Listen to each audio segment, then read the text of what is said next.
ngayon na good evening or evening na or good afternoon, late afternoon or good evening to all. Ngayon mag-testing tayo sa ating camera kung gaano ka-traffic ang Dumaguete City with this situation.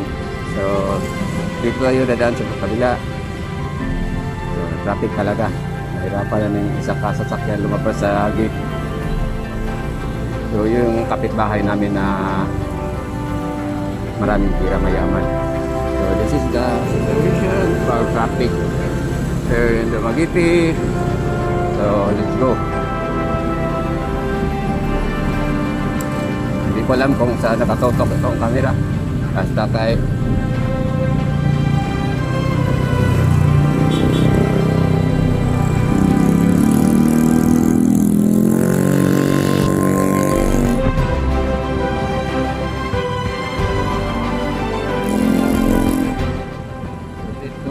kamay kasi nakikita na yung anak ko doon.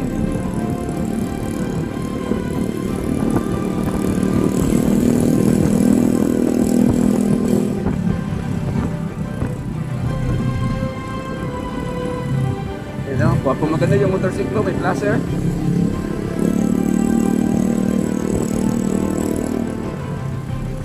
Tapos ano kayang klaseng motorsiklo ito? Ang bilis tumakbo.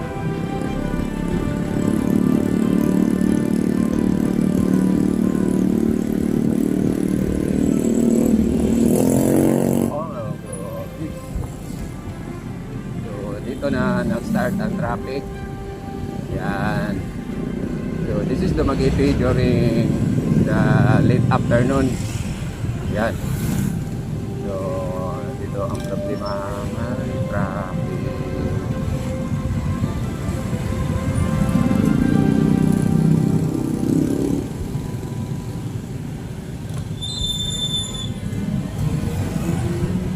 Basta walang traffic enforcer, traffic talaga.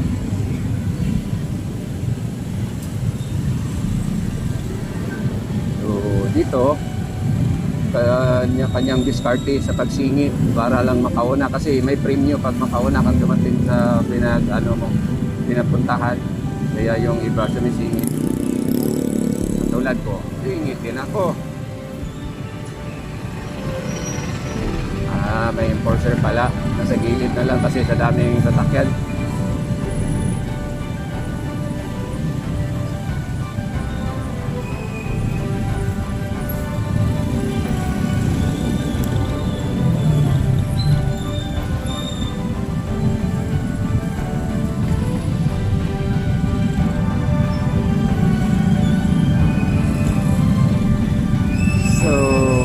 Corner here dito na banda with the corner Star Oil, matraffic talaga dito. So need na may traffic enforcer na nakabang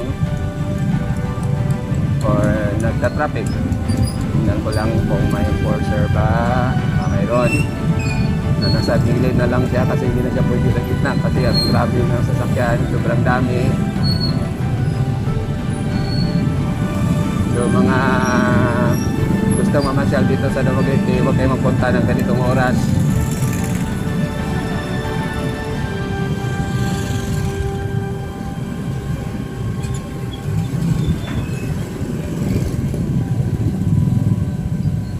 Kasi grabe ang traffic.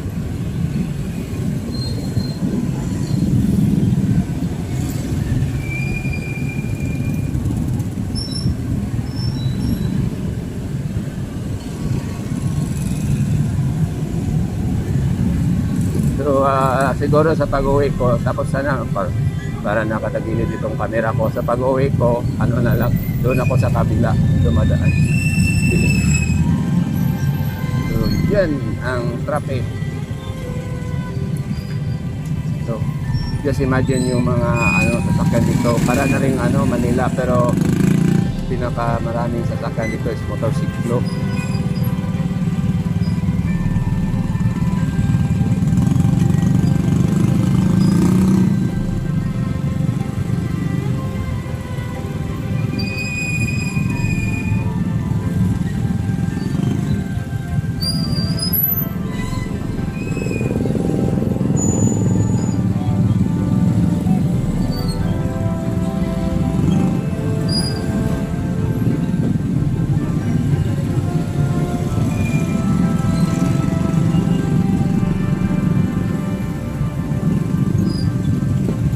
Sana maliwanag itong kuha ng aking camera.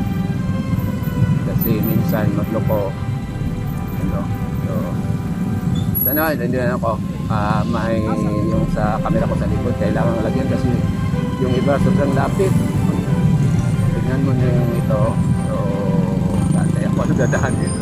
No choice, dito na naman ako sa kabila. Dadaan kasi hindi ako makaliko. Yan. So, nag-stop. So, ganda pa dito. Medyo hindi masyadong traffic doon na kabila. Sobrang traffic.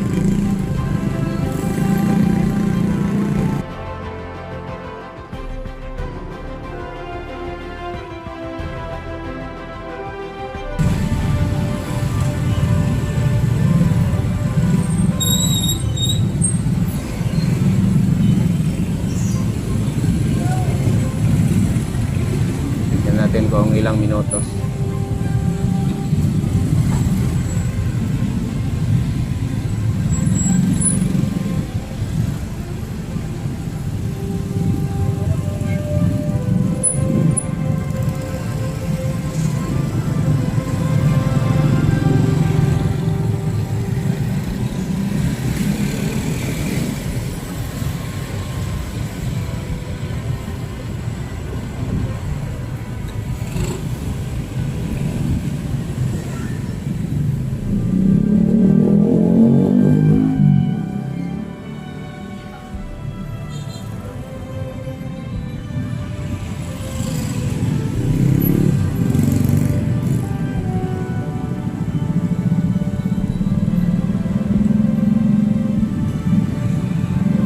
Hindi ako nagutang naman kaya ako naglagay ng camera sa harap ko.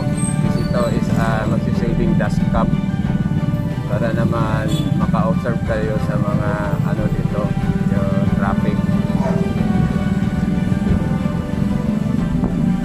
or ano nyo kung gaano ka-traffic at saka gaano kadaming motorsiklo itong lugar namin.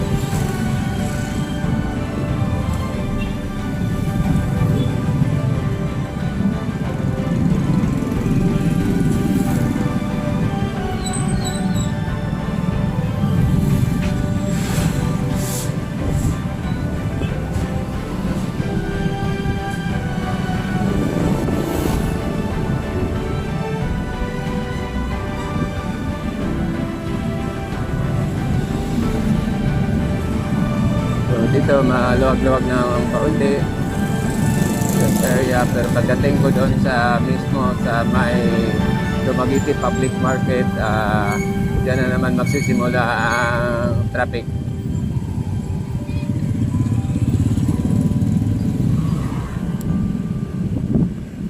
Sa dulo.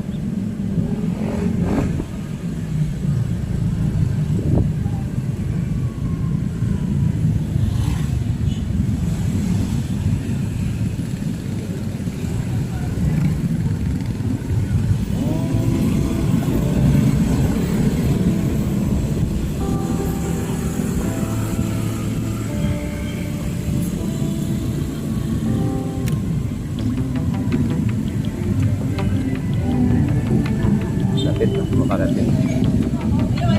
May mga tao nag-aabang ng passenger jeep. Mabuti ngayon, hindi masyadong traffic dito.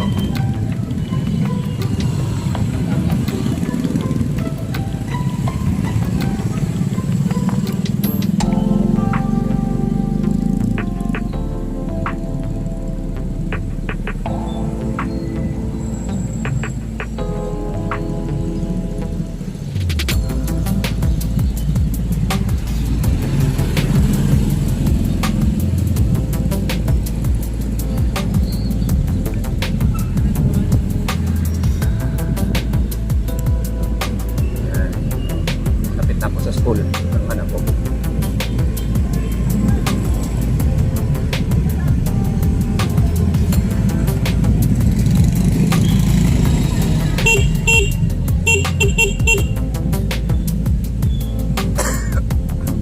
Excuse me.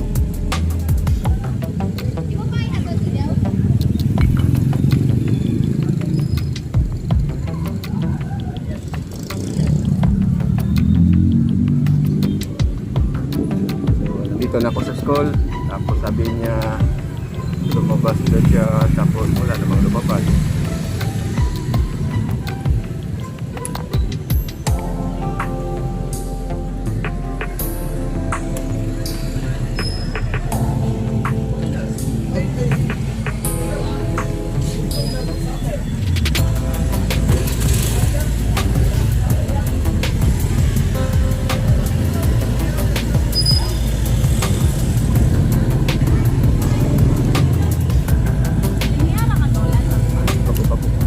Tinalagan ko muna.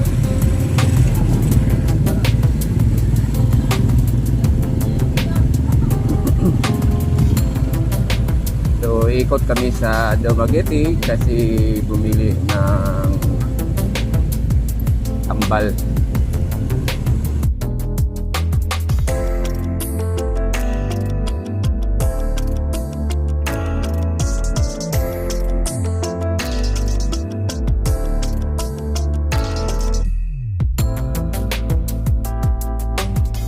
Nasa ano lang kami, speed na 15, 20, 15, 20, 25 din.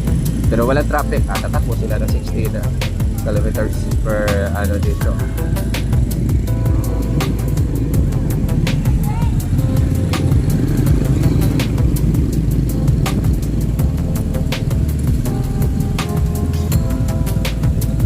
Tumatawid sa pedestrian. Wala sa pedestrian tumawid.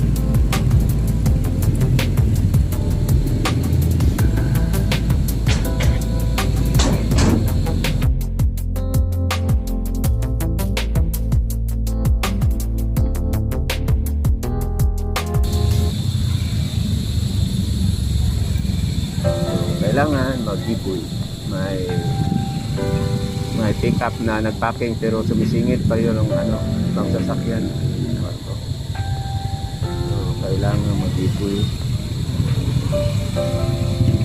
Kasi ang laki Raptor yan eh.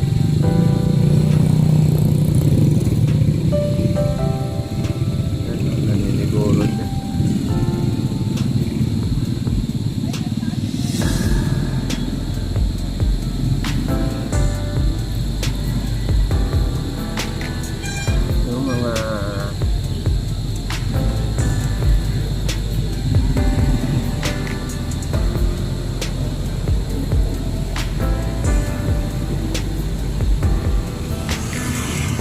Nandito na kami sa Ross Pharmacy para bibili ng gamot.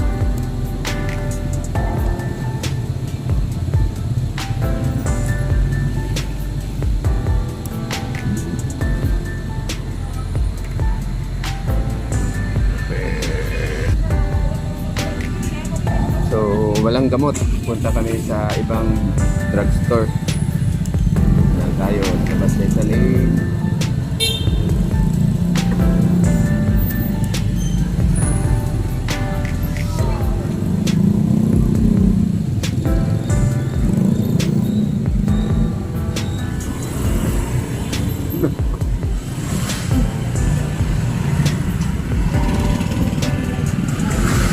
Ano eh, kapag nilabang ko lang pedestrian eh.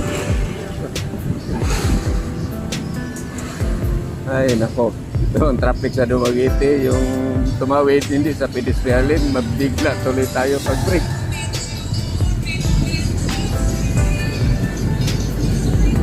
So this is another one way, this is Perdisi State, yung yan.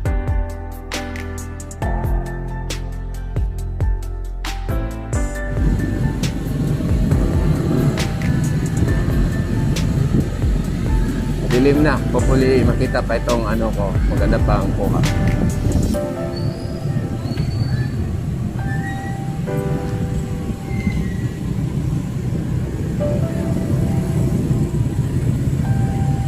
So tignan ninyo gaano kadaming motor.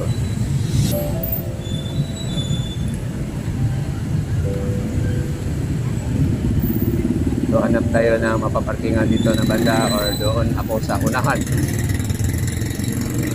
Ako kagihawan.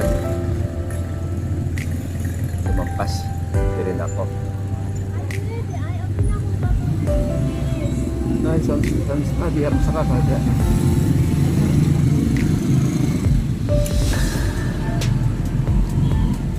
Dali naman ka makapalit. So, tapos na kami bumili ng gamot. So sa Tagalog, Tagalog gamot, medicine. Okay na ka? So dito sa amin yung gamot is root.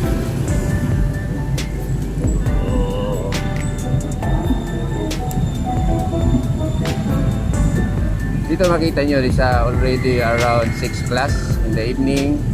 Then dito makikita niyo yung gaano kasikip ng traffic. So hanggang papunta pauwi na ito sa bahay namin.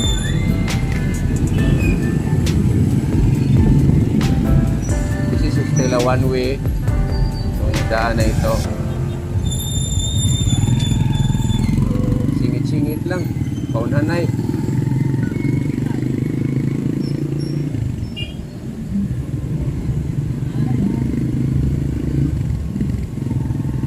Kung may pa dito yung tawag nilang speed limit, yung mga sasakyan hindi ito makaganitong gulo kasi makontrol yung speed, so hindi makompress doon sa dulo, lalo na pag may pagka-traffic kaya ma-stop sila, so ma-maintain yung distance per vehicle. Pero wala man ni speed limit dire, pero wala dito man nagpatupad sila ng speed limit dito, pero hindi na sinusunod. So ako rin, hindi ko rin alam kung ilan ang speed limit dito, mga around 25 km per hour siguro.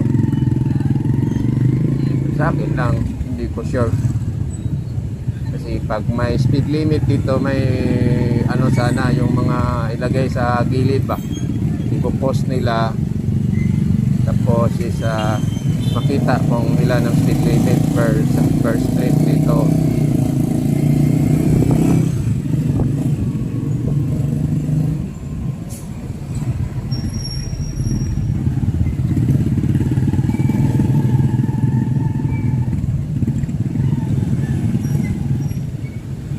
Kita ninyo gaano ka-traffic. Hopefully pag malapit na kami sa bahay, hindi na ito masyadong ma-traffic.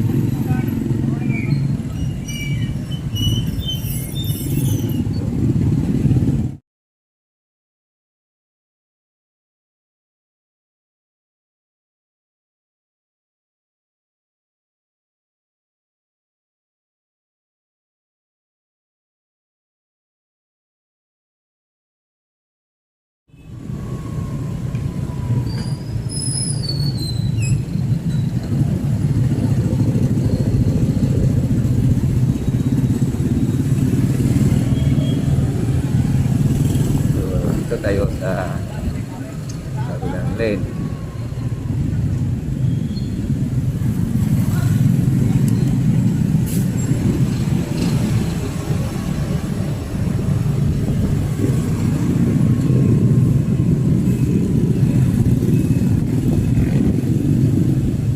Yan, nalabas na papunta dito. Ito na ang yung main road, this national highway, diretso na sa south naman ito na banda, is going to south.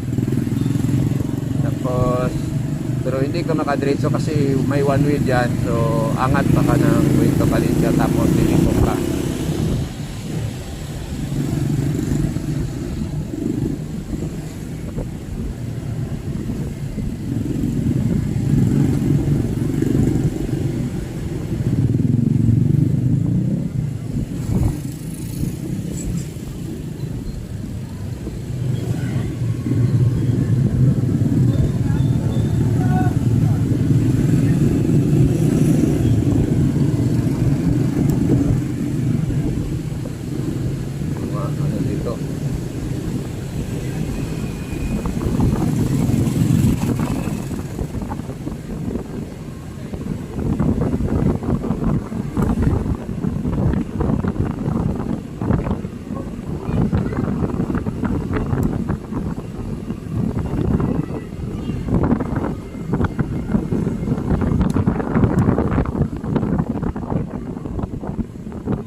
Doon sa dulo, traffic na naman.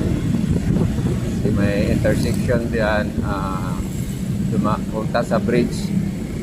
Yung pangatlong nga bridge. Tapos yung iba doon, umiliko. Kaya dito ako sa inner side. Dadaan kasi hindi po pwede pumasok yan. Puro-puro ulit yan nasa gitna.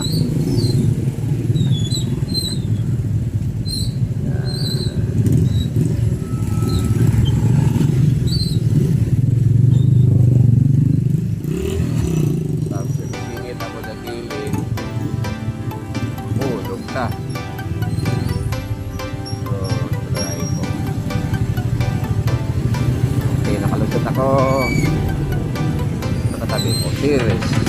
Ito yung sinabi ko na may intersection, so kailangan mag-give and take. So pag nakauna ka na, unahin ka na lang. Pag mahuli ka na lang.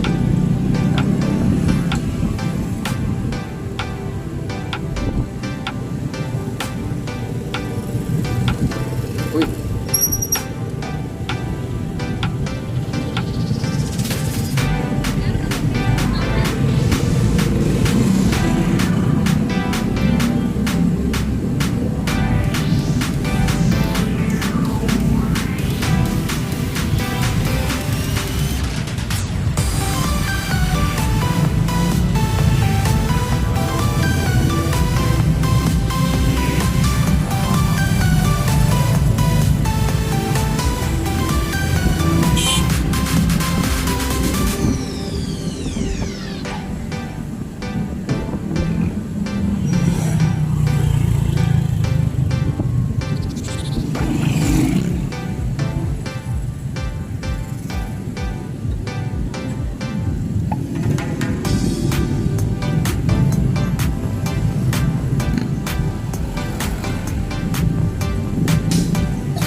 underfoot.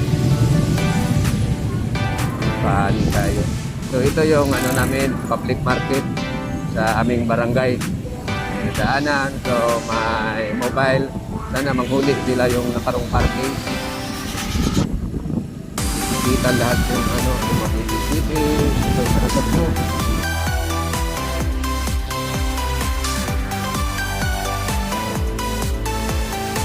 Dito na lang ako. Maraming salamat sa inyong panonood or magandang gabi sa inyong lahat. Hanggang sa muli, ito ang aking paglalakbay sa Dumaguete City. Bye-bye!